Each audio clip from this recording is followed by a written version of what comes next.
Ini kita mau produksi ya? Iya, ini mau produksi keripik kentung. Untung.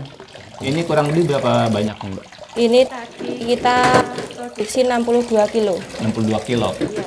Kalau bahan dasarnya? Bahan dasarnya pakai kentang dieng. Oh, dieng. Iya. Berarti sekarung dulu nih, Mbak ya?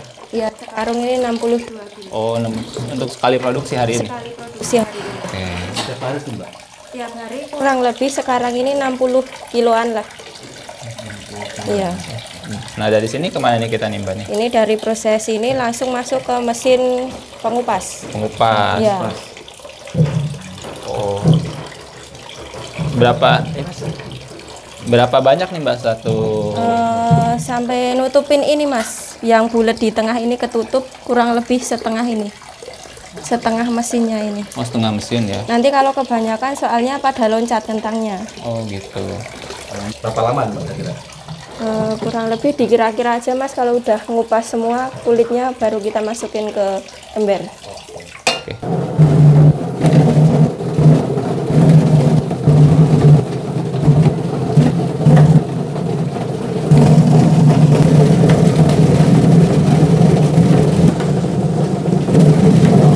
Berarti otomatis si kulitnya itu langsung itu yang Mbak ya, terkupas ya kalau pakai mesin ya? Jadi lebih cepat ya Pak ya, Iya. dibanding manual ya? Daripada manual. Ini nggak uang banyak Mbak ya? Iya. Ini kan sistemnya diparut, kayak diparut gitu loh, ngupasnya itu. Untuk 60 kilo berapa lama nih Mbak kurang lebih? Oh, kurang tahu ya, Mas. Dikira-kira. Oh, dari sini kemana nih Mbak? Dari sini langsung masuk ke ember. Setelah selesai dikupas ke sini Mbak ya? Iya, tapi harus direndam air. Soalnya nanti kalau nggak direndam, kentangnya berubah warna jadi coklat. Berapa lama nih Mbak direndamnya? Direndamnya nanti sampai full, terus embernya pindah ke mesin pemotong. Kalau udah full, ganti ember lagi gitu. Ini berarti prosesnya cuci aja nih Mbak, nggak ada rendaman garam atau apa gitu? Untuk terakhiran, Mas, kalau ngerendam garam sama baking sodanya kalau udah dipotong. Ini kemana nih Mbak? Ke mesin pemotong. Ini dari proses pengupasan kulit, kemudian embernya dibawa ke sini, ke mesin pemotongan. Setelah itu kentangnya dimasukin ke ini, nanti bisa dorong sendiri. Dorongnya otomatis ya? Iya, otomatis, soalnya kan ada kayak pernya. Jadi kalau untuk dorong ke sininya berapa kentang? Semuatnya, paling nggak, kalau nggak 3 ya 2. Oh, Tergantung ukuran kentangnya, Mas. Kalau besar kayak gini ya 2, kalau besar sekali ya 1, kalau kecil ya 3.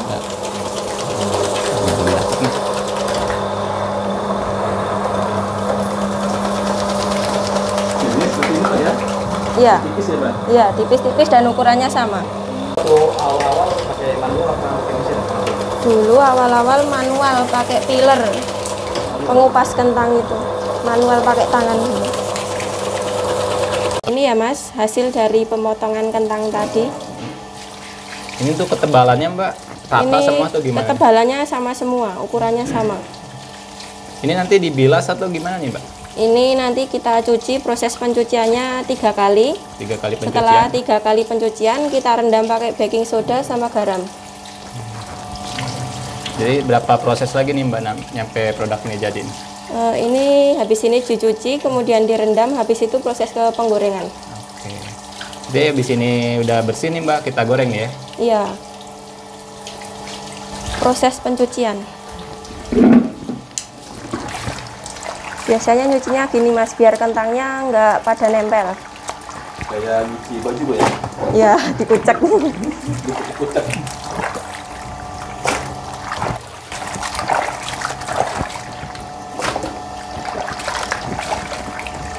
Penjelasan berapa kali Mbak? 3 kali. 3 kali ya?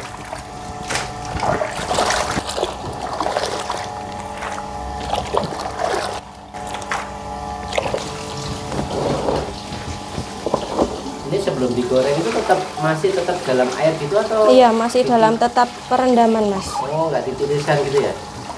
Cuma pas disaring mau gitu. gorengnya aja ditiriskannya. Kalau sebelum digoreng masih tetap di ember. Air ya.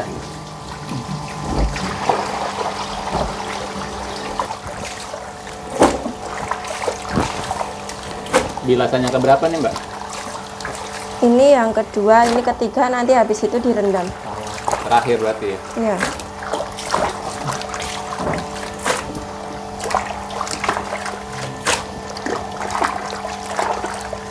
Sampai bersih gitu ya Mbak ya? Ya kurang lebih gitu.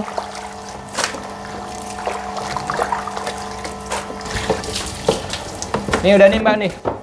Ya ini udah proses pencucian yang ketiga kali direndam pakai baking soda sama garam. Oh ini terakhir ya Mbak ya? Takarannya garamnya kurang lebih 2 sendok makan, kalau baking sodanya kurang lebih 4 sendok makan. Itu fungsinya apa sih, Mbak? Buat Untuk baking sodanya itu fungsinya biar renyah, Mas. oh biar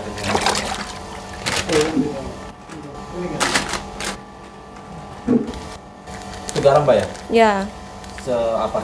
garamnya kurang lebih 2 sendok makan.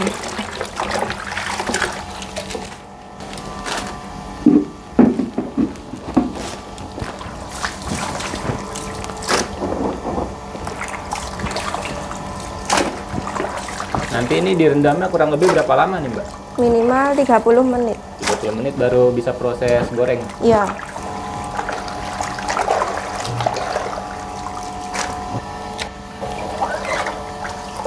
Selesai Mbak? ya udah selesai. Jadi kita tunggu berapa menit tadi Mbak? Kurang lebih 30 menit minimal. Baru bisa proses goreng ya Mbak ya? Ya.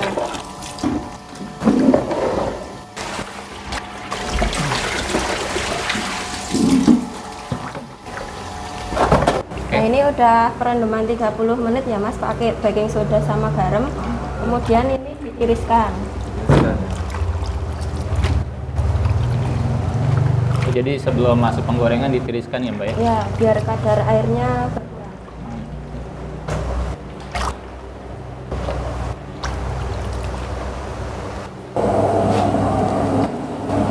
Minyaknya pakai 10 liter. 10 liter. Ya, satu penggorengan satu wajan ini pakai 10 liter.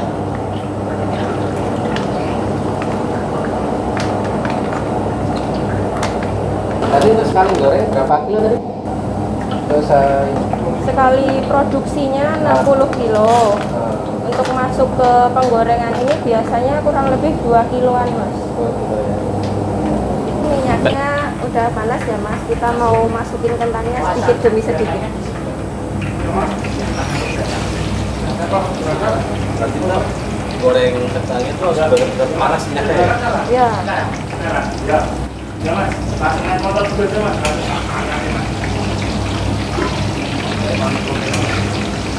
Dimasukin. Berapa lama, Mbak, gorengnya, Mbak? kurang lebih 20 menit. 20 menit. Ya, tandanya matang apa itu? buih-buihnya itu udah berkurang, jadi kan kadar airnya udah nggak ada di kentangnya itu. Warnanya? Warnanya coklat. Warnanya kuning keemasan, coklat keemasan gitu Mas. Udah tinggal tunggu matang atau diaduk-aduk terus? Ini ngaduknya sesekali aja Mas, biar nggak hancur. Terus apinya besarkan lagi buat ngurangin kadar air yang ada di kentangnya. Biar minyaknya biar nggak banyak terserap di kentangnya. Ya ini udah mau matang Mas.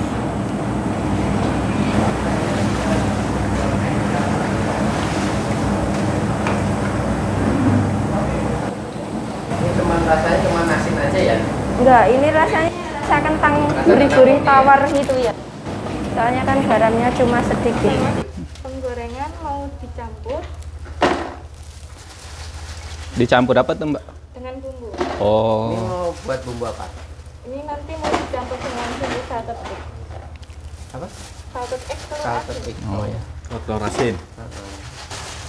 Dan ini juga dipilih-pilih, kalau ada yang gosong nggak dimasukin. Oh, disortir juga. Iya.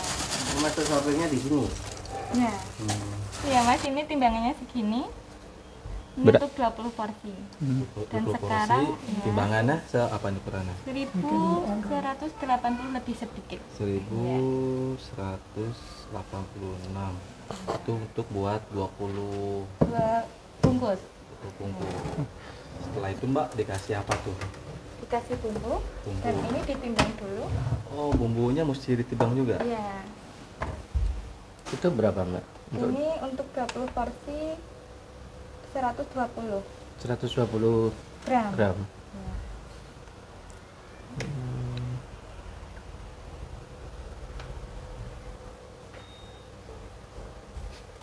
Satu ini oh 120 gram itu masuknya langsung ke sini ya hitungannya. Iya. Itu juga dihitung juga yang bumbunya sendiri. Iya, ini untuk 20 porsi itu 120 gram. Buat ngepasin aja ya. Iya. Berarti berapa sendok tadi tuh? 120. Hitung. Ya, hitung ya. Banyak ya. Banyak Pak. Setelah ini di apa Mbak? Dikasih daun kari. Daun kari. Kari. Iya. Coba Mbak lihat. Daun karinya kayak gini. Daun kari itu daun apa ya? Jeruk? Bukan. Kan? Iya, daun kari. Daun kari ya. Kalau dibuat lalap bisa nggak Mbak? Lah, Enggak. Itu kering tapi ya, Mbak ya? Ya, ini udah dikering-kering. Oh, modelnya kayak daun jeruk gitu ya. Iya. Yang jeruk yang dikeringin gitu ya. Iya. Seperti apa Mbak? Coba masukin. Ini juga ditimbang. Oh, timbang juga. Berapa banyak? Ini kalau untuk 20 porsi ini 20 gram. 20 gram. Gram. Jadi satu bungkus itu 1 gram. Oke. Oh, harus diratain gitu ya. Iya. Ini belinya daun kari itu beli atau bikin sendiri sih, Mbak? Beli ini. Beli udah jadi kayak gitu. Enggak, ini goreng sendiri. Oh, goreng sendiri. Bentuknya ya gede gitu atau gimana? Kecil-kecil kayak daun apa ya? Kayak daun jeruk kayaknya. Dan jeruk ya. Setelah dikasih daun kari, selanjutnya apa Mbak? Kita campur. Apa? Dicampur. Dicampur. Cari tutupnya mana ya? Terus dapat ya? Bolak-balik. Dibolak-balik. Baliknya? Manual.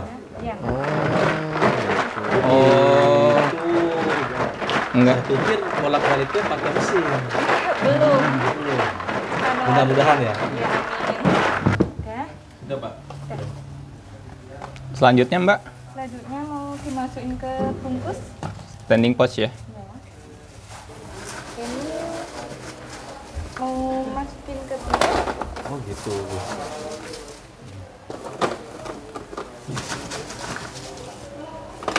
Kalau yang pas pertama ini feeling aja ya.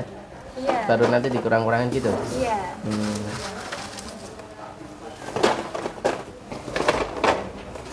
Ini satu bungkusnya isinya 65 gram. Satu buku isinya apa Mbak? 65 gram. 65 gram. Ya. Jadi ditimbang ya Mbak ya. Nah, ini udah. Udah, terus Nah, itu disil. disil. Iya. Ini udah 65 gram. 65. Lebih dikit. Kalau lebih nggak apa-apa ya Mbak ya. Nggak apa-apa. Asal jangan kurang ya. Kurang, iya. Ini kalau mau disil dibersihin dulu. Ada bumbunya enggak? Oh, ada triknya, ada tips-tipsnya Mbak. Biar apa? Nempel ya Mbak. Ya bersih. Oh, biar bersih. Itu disil.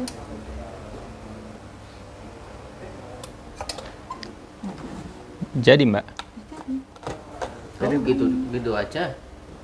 Oke. Kirain ada kayak dilem-lem gitu segala kayak Gini aja ini simpel. aja. Itu berapa menit ngelemnya tadi? Yang penting apa, ini silemnya lampu disilnya mati. Itu udah. Udah panas. Oke. Iya. oke ini udah jadi Mbak ya. Rasa apa Mbak? Ini rasa telur asin. Telur asin. Ini yang ya. mau tak prepare rasa ori dulu. Pertama-tama kita misahin tanggal. Jadi produknya itu ada beberapa tanggal 9 sama tanggal 10. Itu dipisahin. Tanggalnya Expirednya dipisahin. ya? Nanti terus saya catat yang tak bawa tanggal berapa gitu tak catat. Biasanya yang di bawah itu tanggal berapa? Yang duluan produksi. Yang duluan produksi, yang tanggal-tanggal lama yang dibawa dulu. Gitu, dipisah-pisahin. Biasanya saya per hari masing-masing rasa itu bawa 25 pieces. Ada 4 rasa, 4 varian rasa. Ada original, rasa spicy sama truffle dan salted egg. Beda atau gimana? Gimana? Rasanya setiap raknya itu beda-beda. Beda-beda. Tapi ya ada yang dicampur sih mas. Tiap tanggal. Apa Nggih. aja tadi? Ada original, ini original seperti nggih. apa? Yang mana? Yang ini Yang original yang original nggih. Rasanya ada di pojok kanan atas. Oh, ada tulisannya. Nggih. Terus apa lagi? Terus ada spicy. Spicy-nya ini. Spicy ada tulisannya spicy. Ada ya? spicy nggih, betul. Nah, dibawa ke toko oleh-oleh mas ini. Oh, toko Ini rute saya di Jalan Malioboro. Di sekitaran Jalan Malioboro. Kalau yang itu ujung lah. Ujung ini yang 2000-an. Ini untuk toko kelontong, angkringan gitu mas. Oh gitu. Kalau ini yang toko oleh-oleh, terus swalayan. Oh, berarti kalau yang di sini di toko oleh-oleh. Betul, toko oleh-oleh, swalayan kayak gitu mas. Tapi barangnya sama ya? Barangnya, produknya, keripik kentangnya sama. Sama. Sama, Cuma beda nggih. kemasan. Beda kemasan nggih. Kemasan kecil yang 2000-an sama kemasan yang besar. Assalamualaikum warahmatullahi wabarakatuh. Perkenalkan, nama saya Raka. Saya adalah owner dari Kentung. Nah, usaha ini dimulai dari 2021 awal, yang mana 2021 awal ini saya memulai usaha ini dengan modal yang saya punya di rumah. Seperti itu. Dulu awal produksi itu kan sehari paling sekilo, 2 kilo. Pernah seminggu tuh cuma 5 kilo. Nah, itu masih harga kentang tuh kira-kira 10.000 lah kalau nggak salah. Nah, setelah 2 tahun berjalan harga kentang lumayan naik nih mas. Lumayan naik, sekarang itu di pasar udah menyentuh angka 15.000 sekilo. Nah, dulu 1 kilo itu cuman jadi 4 bungkus kayak gini. Sekilo 4 bungkus. Nah, sekarang alhamdulillah seiring berjalannya waktu kita sehari udah produksi 60 kilo per hari, rutin ya, 60 kilo itu tiap hari 60 kilo. Ya bisa dihitung sendiri sehari berapa pots yang kita jual gitu. Dalam 1 kilo itu menghasilkan 4 ya mas ya? Dalam 1 kilo itu jadi 4 bungkus. Nah, kalau 60 kilo ya jadi berapa? 200-an bungkus lah kira-kira. Harga berapa mas harganya? Harga jualnya 15.000 satunya gitu. Kalau teman-teman pengen hitung tinggal kalkulasi aja mas ya? Nah, tinggal dihitung aja. 60 kilo kali 4 kali 15.000. Nah, kalau modal awalnya sendiri itu 300.000. Ingat banget. Jadi kentang 10 kilo. Waktu itu kan 10 kilo tuh harganya 100.000. Terus kemasan itu 50.000. Terus mesin sealer itu 100.000 sama yang keempat bumbu itu 50.000. Jadi benar-benar saya tuh beli modal itu yang saya nggak punya. Kalau yang kayak wajan, kompor, toples itu semuanya udah ada di rumah, jadi nggak saya beli. Jadi saya beli yang nggak punya aja gitu. Nyangka nggak sih mas bisa ada di posisi yang sekarang?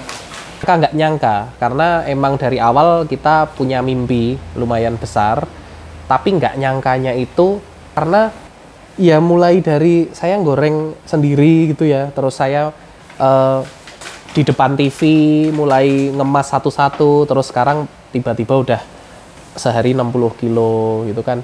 Jadi kayak saya tuh nggak pernah berharap sebenarnya mas, nggak pernah berharap, artinya ya udah pokoknya jalan dulu aja gitu loh. Makanya dibilang nggak nyangka ya nggak nyangka juga gitu kan.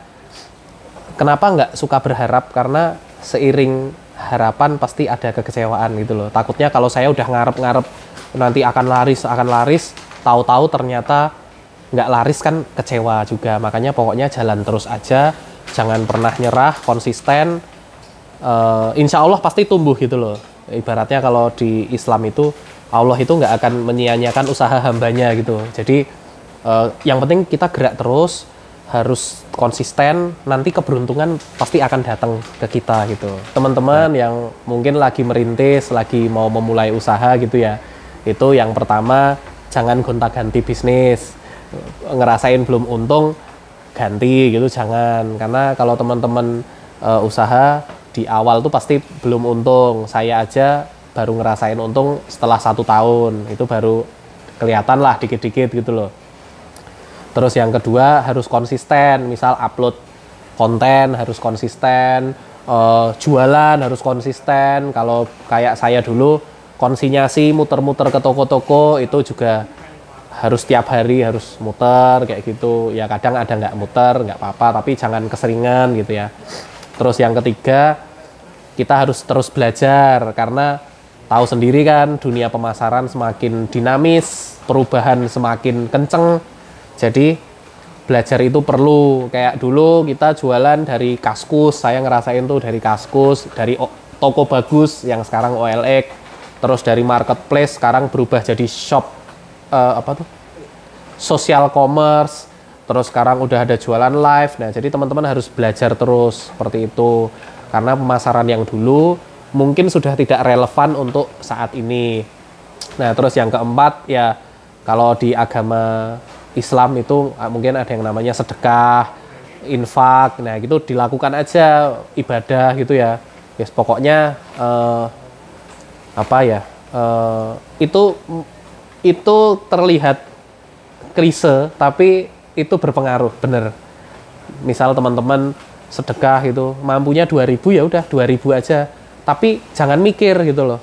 Jadi di kantong ada 2.000, kasih aja, nggak usah pakai pertimbangan apa, nggak usah sok-sokan 100.000 tapi mikir gitu. Daripada 100.000 mikir, mendingan 2.000 langsung tanpa pertimbangan, tanpa mikir, langsung spontan kasihin gitu. Biasanya itu akan berdampak bagus karena keikhlasan diukur dari situ, bukan dari nominal.